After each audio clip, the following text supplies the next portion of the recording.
नदीच्या काठी डोळे भरून पाहिली येवलवाडी, पाहिली येवलवाडी। हाती वाजे जालिंदरनाथ तुमची चिमट्याची गडी, हाती वाजे जालिंदरनाथ तुमची चिमट्याची गडी।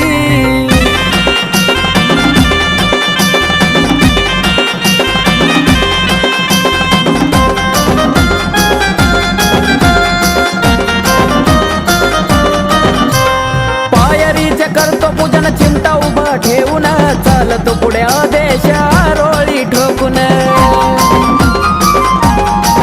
हो पायरीचे करतो पूजन चिमटा उभा ठेवून, चालतो पुढे आदेश आरोळी ठोकून। गुलाब पाणी डावण्या संग जाळतो कापूरवाडी, जाळतो कापूरवाडी। हाती वाजे जालिंदरनाथ तुमची चिमट्याची गडी, हाती वाजे जालिंदरनाथ तुमची चिमट्याची गडी।